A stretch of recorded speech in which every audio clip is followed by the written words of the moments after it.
los hijos estamos preparados para perder a los padres, ¿no? Porque sabes que ellos van a partir en algún momento. Pero los padres no estamos preparados para perder a un hijo. Entonces, en esa parte, ¿cómo poder ayudarnos, no? O cómo poder pasar ese duelo, ¿no? Que no sea tan fuerte ese dolor, porque me imagino que perder a un hijo debe ser terrible. Pues sí, horrible, ¿no? O sea, yo creo que es uno de los, es un dolor de los duelos, es el dolor más intenso que se puede, que podemos ver, ¿no? O sea, perder un hijo es un dolor muy, muy grande, ¿no? O sea, como tú dices, bueno, puedo perder el esposo, o se puede ir con otra, ¿no? Me puedo quedar viuda, lo puedo superar. Lo puedo superar, no puedo perder el trabajo, puedo perder el celular en el mercado, en el metro, donde quieras, puedo perder el celular, pero perder un hijo es un dolor terrible, ¿no? Y es a veces uno de los duelos más complicados, ¿no? Sobre todo cuando es una muerte trágica, cuando es algo que no lo esperas, cuando de repente te dicen que tuvo un accidente, ¿sí? Cuando tu hijo dices tiene 16, 20 años, ¿no? Tenía toda la vida por delante y no lo aceptas, no lo asimilas. Cuando es un duelo por una enfermedad, por ejemplo, un cáncer, una leucemia, algún problema, una enfermedad incurable, los papás hacen duelo anticipatorio. Y el duelo anticipatorio, pues, es otra cosa, ¿no? También se viven estas etapas, pero llega un momento que llegan a la aceptación. Sí, o sea, ver el hijo enfermo, ver el hijo que se está dializando, que ya no hay ninguna, no sé, tratamiento, que no es candidato ya a nada, por ejemplo, ¿no? Los pacientes con cáncer, que no hay cura, por ejemplo, hay unas leucemias que son terribles. Lo que más vemos son las insuficiencias renales, ¿no? Que no llega el donador o que ya no son, pues ya no son aptos para una donación. Entonces, el padre, pues los padres van asimilando la pérdida, ¿no? Y hacen duelo anticipatorio.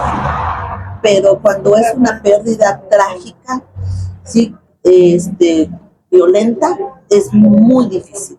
Sí, es muy difícil. El acompañamiento tiene que hacerse multidisciplinario y a veces hay que dar tratamiento médico porque es terrible, ¿no? Es terrible, ¿no? Y lo vemos, ¿no? O sea, lo escuchamos, ¿no? A veces cuando los feminicidios, por ejemplo, o los accidentes trágicos, bueno, pues los escuchamos como los padres dan su versión de cómo se sienten, cómo fueron tratados y cuál es el dolor tan intenso y tan grande que tienen, ¿no? Así es.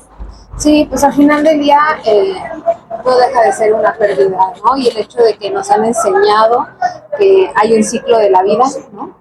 También hace como más difícil esta parte de decir, bueno, me tenía que morir antes yo que tú, ¿no? Sí. Me tenía que enterrar él a mí, no al revés, no al revés. ¿no? Y entonces al final del día también entra esta parte ideológica en donde vivimos constantemente con una meta de vida, ¿no?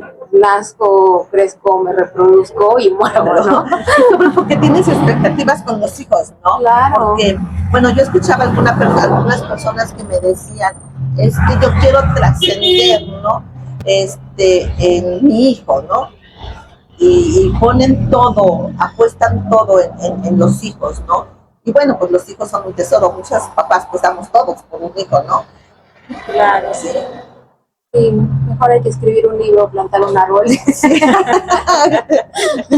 Pero no tener hijos. Así sí, porque no, yo creo que sí, no, es fuerte una pérdida de un hijo. Y sí, bueno, yo creo, es como dices, ¿no? Si llega a la aceptación, ¿no? Sí, llegan. No, yo he tenido pacientes, fíjate que he tenido pacientes adultos mayores que vienen y me hablan y sufren. Y yo a veces siento que fue hace 8 días o fue hace un mes y cuando yo les pregunto, no tiene 20 años que se murió mi hijo. Y lo están viviendo con una intensidad como si fuese hace 8 días. Dices, no puede ser que esta persona tenga un duelo no resuelto. sí hay duelos eternos. O sea, sí, yo he encontrado pacientes de que pues, tú los ves bien, muy funcionales, pero cuando llegan a la consulta y empiezo a platicar con ellos y empiezan a sacar, ¿no? todo ese dolor que a veces lo enmascaran, ¿no? Porque a veces somatizamos este dolor, ¿no? Y se ve más en los adultos mayores, pero en la etapa adulta, en la madurez, por ejemplo, una persona que tenga un dolor y que no le encuentren la causa, sí, pues tenemos que buscar una somatización, o sea, buscarle porque esta mujer de 50 años, esta mujer triunfadora, esta mujer que tiene un negocio o que tiene un trabajo estable, sí, tiene un dolor crónico. Y cuando le buscamos tiene un dolor no resuelto. Sí, que tiene que ver justamente con esta parte a nivel psicológico, que de ahí es donde nace justamente la psicología, porque nos explicaban cómo habían mujeres que padecían dolores o parálisis y no tenían nada, ¿no? O sea, físicamente eran sanas, hasta que se descubre que es parte de la misma mente que somatiza el dolor en alguna parte del cuerpo y llegan estas parálisis, las enfermedades, y que médicamente no tienen nada, ninguna explicación. Así es. Pues sí es como que un poquito extenso, ¿no? Sí. Claro. Bueno, hablando ahorita de pérdidas de los hijos, hablamos de la pérdida de los padres, ¿no? Yo quisiera hablar en cuestión de la pérdida de los padres cuando tú llegas a cortar una relación con tus papás, ¿no? Te dejas, sí han pasado casos de que se dejan de hablar, ¿no? Por ciertas situaciones, ¿no? Ciertas ideologías que tiene cada uno, ya sea el papá o el hijo, ¿no? Pero yo creo que para tanto los papás como para los hijos, pues sí duele, ¿no? Porque sabes que tu papá está ahí, está vivo, y que no puedas tener ese acercamiento o esa comunicación de poder estar con él, ¿no? Pero porque sabes que no pueden estar juntos, porque los dos, tanto tus padres o madres, como sea, se hacen daño. ¿Qué prefieres? Es alejarlo, ¿no? También esa es una pérdida. Es una pérdida importante porque es un lazo, ¿no? Es un lazo afectivo que tienes desde que naces, o sea, desde que naces tú tienes un apego a la madre o al papá, ¿no? O sea, desde que nosotros nacemos, incluso, aquí la psicóloga, me lo va a decir, que muchos problemas es porque no pudimos tener ese desapego, ¿no? Hacia la mamá, por ejemplo, ¿no? Porque a veces nos dicen, es que todos los problemas los que será la relación con la madre, ¿no? Porque, por ejemplo, el destete, ¿no? Si es el destete, ese apego que tienes con el bebé, si no es, el destete no es sano, empiezan algunas patologías y eso algunos autores Freud hablaba mucho de las fijaciones, ¿no? ¿En qué etapa de la vida te quedabas? Pero sí tiene que ver, o sea, muchos pacientes sí llegan y dicen, oye, ¿es cierto que todos los traumas vienen de la madre o del padre? Aquí tenemos que entender que al final del día nosotros nos vamos a desarrollar conforme lo que vemos. Por eso es que nos dicen mucho que el ejemplo dice más que la palabra, ¿no? Que repetirles, oye, no sé, no fumes. Pero si tú todo el tiempo estás fumando, entonces es como puedes claro, ¿no? Es un choque con el niño de que, a ver, me está diciendo que no fumo porque me voy a morir, porque me hace daño, porque no sé qué, pero mi papá lo está haciendo, ¿no? Entonces el ejemplo siempre va a marcar, estamos constantemente viendo, y no solo a los padres, a todos en general, pero nuestro primer ciclo de vida, que es cuando aprendemos la mayor cantidad de cosas, pues surge en la niñez, y que estamos constantemente con los padres, ¿no? Y de ahí viene que estamos constantemente con la madre cuando a lo mejor el padre se dedica a trabajar, ¿no? Cuando tenemos una familia donde el padre solo es proveedor y la madre solo se dedica a la casa. De los 1 a los 3 años, lo que va a ver el niño constantemente es lo que tiene, la actitud de la madre, el apego de la madre, el cariño de la madre. Cuando este apego no es sano, entonces viene el trauma. Obviamente viene, por decirlo así, de tu primer cuidador, que si fuera el padre, pues sería el padre, que si fueran los abuelos, pues serían los abuelos. Pero entonces de ahí ya el primero, pues obviamente es de la madre, ¿no? Por eso llegan y, oye, es cierto que todos los traumas vienen por la madre. O sea, no es que satanicemos a la madre, ¿no? Que todos los traumas vengan de la madre. Es lo que aprendiste en tu primera etapa de vida, y que si la primera etapa de vida fue tu cuidador principal, tu madre, pues es lo que vas a aprender de ella. Después de ella vienen los maestros, vienen los amigos, la pareja, en donde vamos también adquiriendo cosas de cada uno, ¿no? Y después nos descubrimos que quizás ya hablamos como alguna maestra, ¿no? Quizás hubo algo de esa maestra que nos gustaba, su forma de ser, de expresarse, de contribuir, y entonces empezamos a adquirir eso, ¿no? Y nosotros nos formamos con todas estas experiencias que vamos agarrando de todas las personas que conocemos a lo largo de nuestra vida. Al final del día, cuando llegas a una edad adulta, ya te corresponde trabajar eso.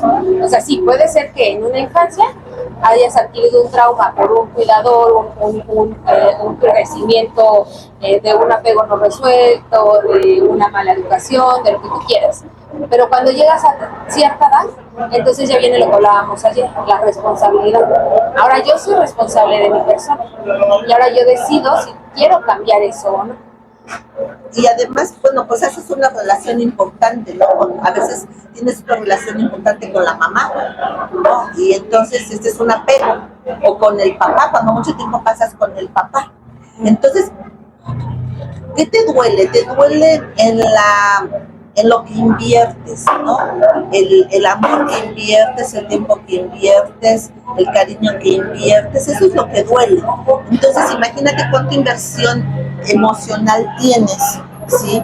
Y cuánto apego tienes a alguna de las dos figuras. Y entonces, cuando se pierde no nada más que la protección, ¿no? Aunque tengas 20 años, siempre la mamá es la mamá, porque todo el mundo te puede fallar menos la mamá, ¿no? Y cuando tienes un conflicto, por ejemplo, con la mamá o con el papá, porque por cualquier cosa, me voy de la casa con mis cosas porque no me entendiste. Sí, claro. Sí, o sea, sí hay una sensación de dolor, ¿no? Y pues a veces gana el orgullo, ¿no? No, pues que me hable ella o que yo le hablo primero, ¿no? Pero si hablamos de la muerte, generalmente pues esperamos, ¿no? Que se vayan nuestros padres, ¿no? Sobre todo cuando los vemos envejecidos o los vemos ya viejos, ¿no? Dices, bueno, pues es que ya están en la etapa final, hay que cuidarlos, ¿no? Hay que cuidarlos, ¿no? Y entonces, pero tú ya estás con este vuelo anticipatorio de que en algún momento se tienen que ir. Sobre todo cuando los vemos sufrir, ¿no? Cuando vemos que tienen una enfermedad crónica, por ejemplo, una diabetes mellitus que ya no ven, ya tienen insuficiencia renal o ya tienen pie diabético, los vemos que están sufriendo, ¿no?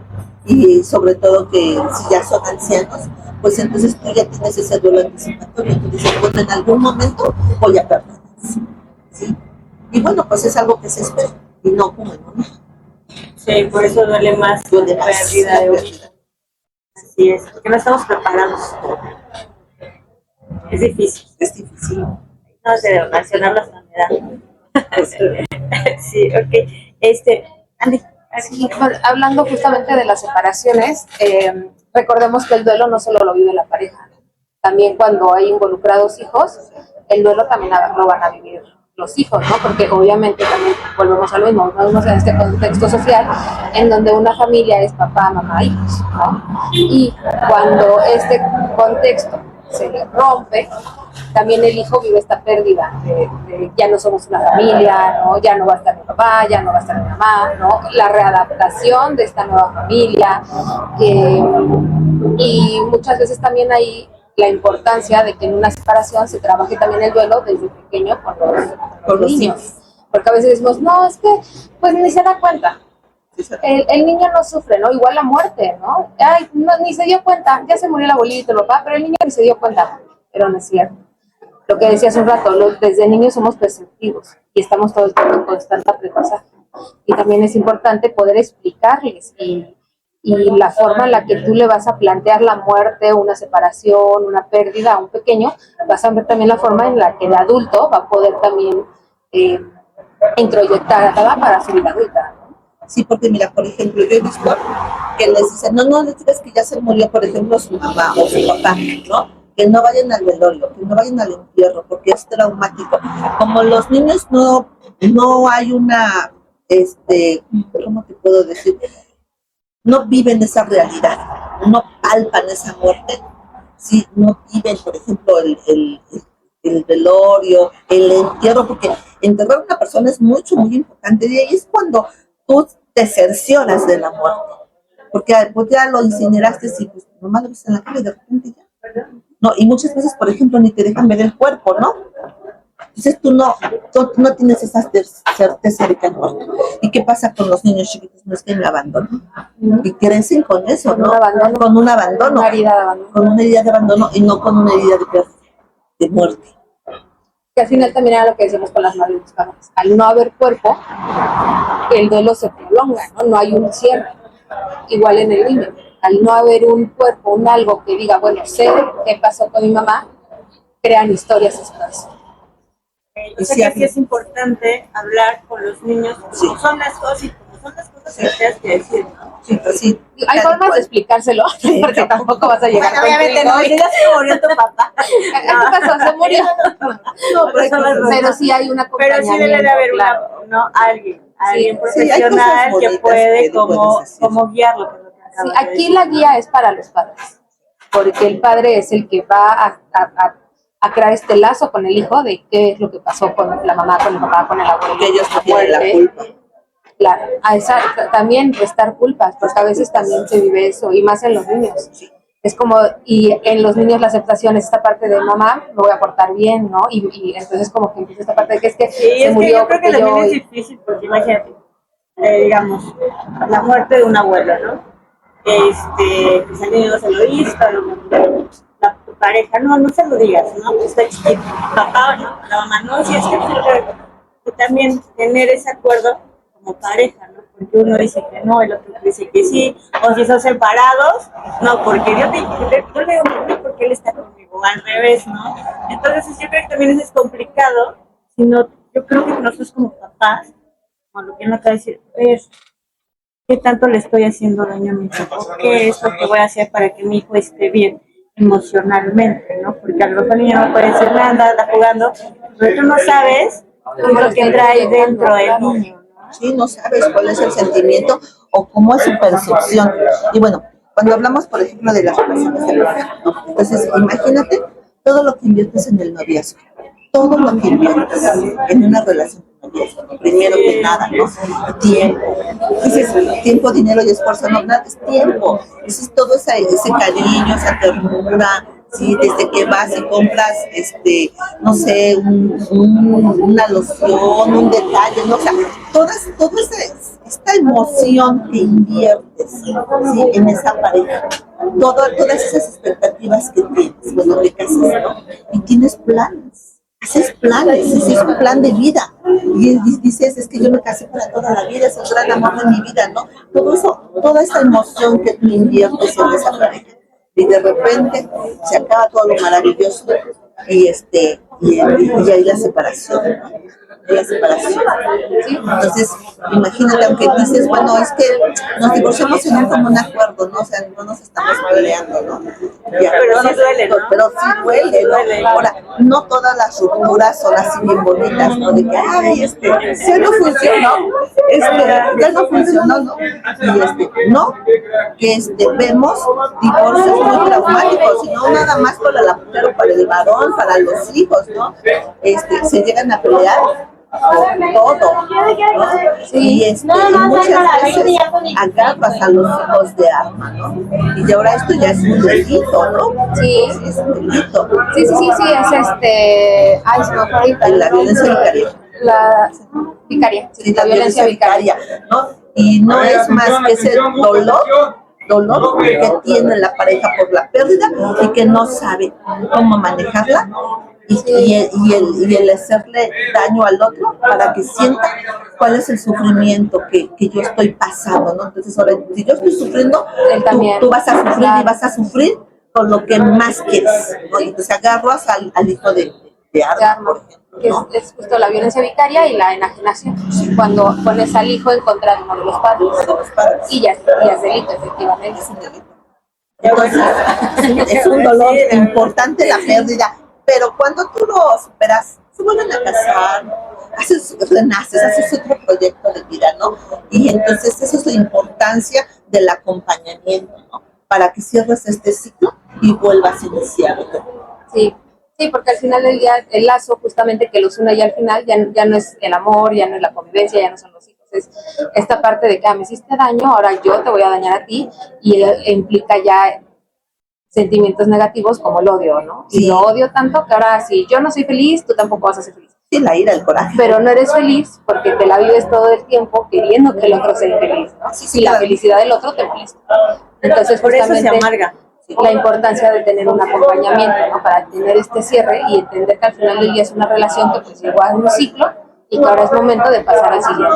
Yo creo que si todos entendiéramos toda esta parte, no habría tantas demandas. De que pues de la pérdida de la pareja, ¿no? No quedarse anclada en la ira, ¿no? En la ira, ¿no? Del rencor, el coraje, la frustración y ahora no se hubiera hace daño. violencia, ni feminicidios, ni nada, porque también las mujeres, también hay mujeres que sí son agresivas, ¿no? ¿No? Sí. Entonces, si comprendiéramos todo esto y Pero ya nos han llamado tóxicas, ¿no? es de que las mujeres son las tóxicas. Resulta. Pero sí, sí es complicado, pero sí poderlo entender, ¿no? Y como tú decías, ayer lo estás platicando, es el que nosotros aceptemos es nuestra responsabilidad, que realmente nosotros busquemos esa ayuda, porque obviamente va a haber personas que están alrededor que te van a querer ayudar, pero si tú no lo quieres, sí, ¿no? Ahí te vas a quedar anclada. Atrás de ti, ahí te quedas. Y hablando de la relación, vamos a hablar de que, por ejemplo, hoy en día las mujeres ya no se embarazan, ya no se casan jóvenes, primero que nada, y ya no se embarazan luego. Antes te casabas y luego te embarazabas, ¿no? Y era lo que esperaba, culturalmente era lo que esperaba la familia, ¿no? Que tuvieras hijos, ¿no? Entonces te hacen tus baños, cosas así. ¿Quién sabe dónde lo he escuchado? Porque tú ya aquí tienes tu proyecto, tu plan de vida, ¿no? Dices, bueno, nos vamos a casar, nos queremos mucho, pero no vamos a tener hijos ahorita, ¿no? Y entonces yo voy a terminar mi especialidad, tú también, y posponemos esa paternidad o esa maternidad, ¿no? Entonces llega un momento en que, chance, ya tengo 40, ¿no? Y ahora sí me quiero embarazar, y son embarazos de alto riesgo. Sí. Y ahora resulta que pues estuve tomando muchos medicamentos para no embarazarme, o estuve en un tratamiento que no fue correcto, o no sabía que tenía un problema de esterilidad o de infertilidad, pues estuve tomando medicamentos, y resulta que ahora no me puedo. Entonces la infertilidad, la esterilidad también es muy importante, porque imagínate que tú estés planeando el embarazo, ¿no? Y que pasa un mes, 2 meses, 3 meses y nada, ¿no? Es un dolor, pues no terrible, pero sí duele, ¿no? Y te pongas en tratamiento y pues llega el mes y te baja la menstruación y te duele. Y entonces, pues vamos a hablar, por ejemplo, de los tratamientos de reproducción asistida, ¿no? Y muchos tratamientos no funcionan, y si funcionan son de alto riesgo. Entonces imagínate, bueno, que ya superas la infertilidad, ya te embarazaste, y entonces pues ya te embarazaste, ese producto es un producto valioso, porque es un producto esperado, planeado, ¿no? Sí. Y que lo pierdas, un aborto, ¿sí? O un bebé que nace muerto, una pérdida, y esta pérdida también implica la pérdida del aborto, porque hay abortos que no se dicen, hay abortos que nada más tú sabes, ¿no? Y aunque tú tomes esa decisión, también te genera una pérdida, también te genera un dolor, son los famosos duelos ocultos. Entonces, en esta edad también podemos tener duelos ocultos. Por ejemplo, hablando de los duelos ocultos, emocionalmente, sí, ¿cómo decirlo? O sea, al no decirlo, que casi se duelo, y no poderlo externar, sí te afecta. Sí, no poderlo vivenciar, ¿no? No poder gritar. Vamos a hablar, por ejemplo, ahora la homosexualidad las relaciones de pareja, tanto de lesbianas como homosexuales, antes no eran bien vistas, ¿no? Antes estaban ocultas. Entonces imagínate cuántas parejas sí vivían su amor junto y que se muera esta pareja y que tú no puedas expresarlo porque socialmente siempre te vieron, sí, siempre te vieron hetero y para todos eras hetero y no, por ejemplo, no poderlo decir a los papás cuando tienen una cultura muy tradicional, ¿no? O sea, como un hijo va a salir lesbiana o homosexual, ¿no? Entonces no poderlo expresar y no poderlo decir y que se muera una pareja. Sí, ese también es un duelo pues sí, o sea, no lo puedes vivir, no lo puedes evidenciar, no puedes ir y llorar y sufrir, y pasa, ¿no? ¿Sí? Entonces también es uno de los duelos ocultos, como el aborto, cuando no se hace evidente. A veces también, incluso aunque llegue o pueda ser evidente un aborto, y más cuando son abortos espontáneos, ¿no? Que dicen muchas de las mujeres, es que entré, me hicieron el degrado, me tuvieron un día en observación y el otro día salte, ¿no? Pero la diferencia es que sales sin nada, ¿no? Y ellas te lo cuentan, esta parte de que la diferencia es que quizás en algún momento yo decía, bueno, iba a salir con mi bebé, ¿no? Pero aquí sales sin nada. Y te dicen, ya, ¿no? Y como son degrados, como cualquier parto, regresas a tu vida natural, a tu vida normal, ¿no? Y ellas mencionan, nadie te dice nada por pena, por no. Y a lo mejor en ese momento yo también deseaba que me preguntaran, ¿no? ¿Cómo estás? ¿Cómo te sientes? Poder llorarle, poder tener algo que enterrar, ¿no? Porque también muchas veces ni siquiera entregan con nada. No, pero si sales, por ejemplo, cuando te vas a hacer un aborto, lo primero que hacen es que te pasen una asesoría psicológica. O sea, si tú vas, por ejemplo, en este momento al hospital de la mujer y dices, bueno, yo vengo a un aborto, si estoy en las semanas, te hacen una valoración psicológica primero. Te hacen tu valoración psicológica y después tu valoración médica y ya te programan para tu aborto, ¿no? Pero como tú dices, no, bueno, ya me hicieron mi valoración psicológica, ya dijeron que sí estoy apta para, o sea, que no tengo ninguna duda, que no me voy a arrepentir después y que no voy a tener después un problema emocional por haber tomado una decisión en una etapa a la mejor vulnerable, ¿sí? Pero a veces toman esta decisión en etapas vulnerables y salen mal. Sí. Y como dices, no lo dicen, no lo externan. Sí es. O cuando no sabes que estabas embarazada, de repente estabas embarazada. Y entonces dices, no, esta pérdida, no la manejas, ¿no? Sí, también es importante el acompañamiento psicoterapéutico. Muy bien. De verdad estuvo muy interesante, porque fue el tema del día de hoy. Bueno, me gustaría que posteriormente nos vuelvas a visitar con algún otro tema para seguir hablando y sacar todas esas dudas. Y no sé, algo con que quieras finalizar. Bueno, mira, pues el acompañamiento, el abordaje terapéutico, ¿no? Sí tiene que ser con una persona que tenga la capacidad de los estudios para darle el acompañamiento, porque muchas veces no son terapeutas, no son psicólogas, no tienen la preparación, ¿no?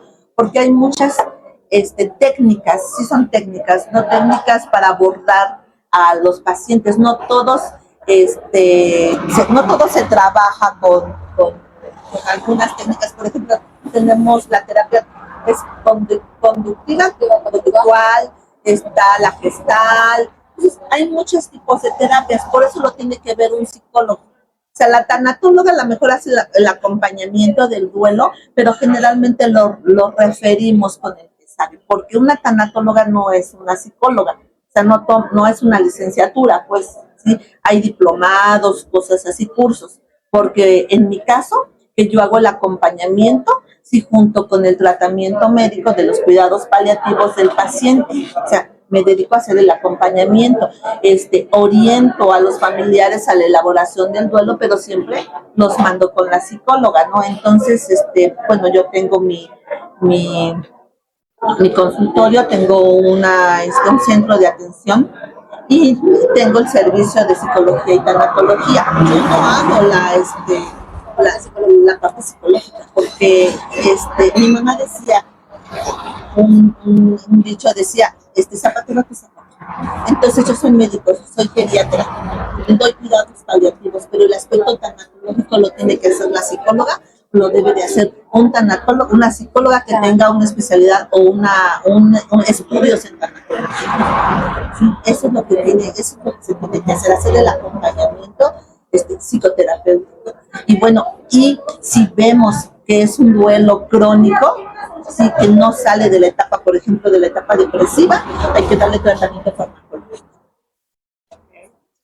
Y justamente lo que platicábamos la vez pasada, ¿no? Hoy en día ya hay muchas, pues, personas que estos famosos coach de vida, y volvemos a lo mismo, o sea, no tanto el hecho de que sea malo, ¿no? Pero sí tiene que llevar acompañado de un especialista, ¿no? La vez pasada que hablábamos de los niños con espectro autista, esta parte de, bueno, también ir con un especialista porque ya son también cosas más específicas, ¿no? En donde tiene que trabajar alguien que tenga este conocimiento más amplio sobre ciertos temas, ¿no?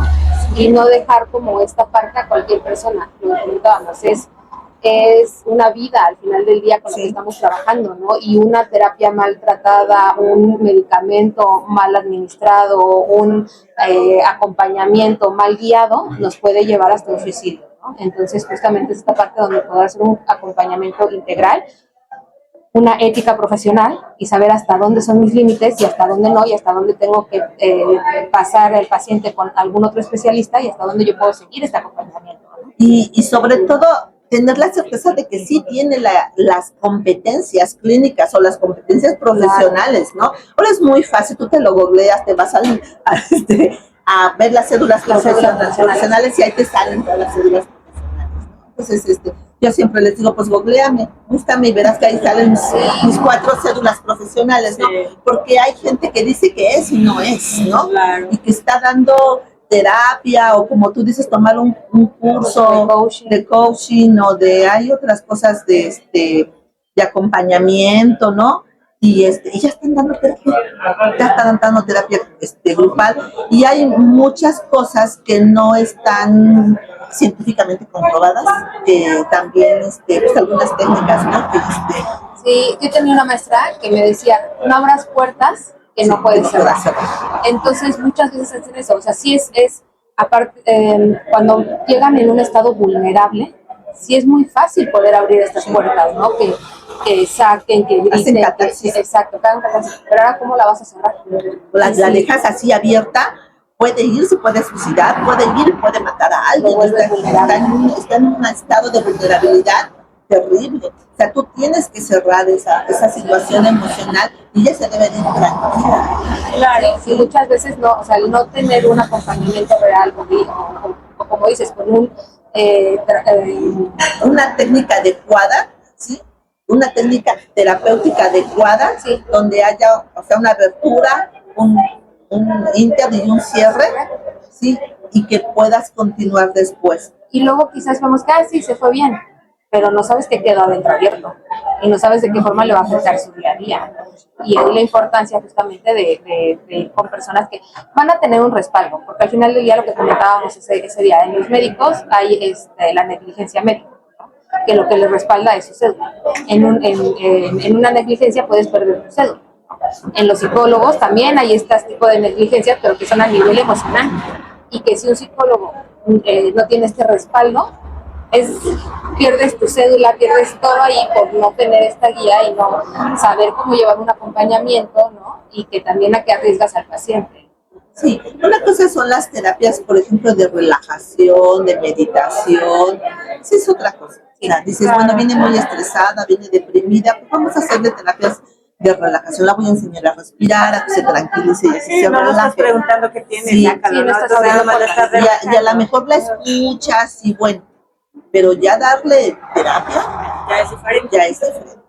Entonces eso lo debe de hacer un especialista.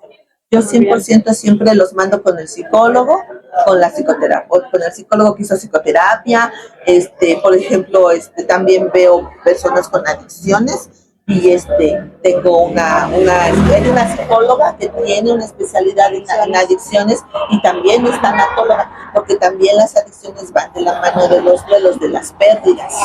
Entonces, pues ella es la que está haciendo. Muy bien.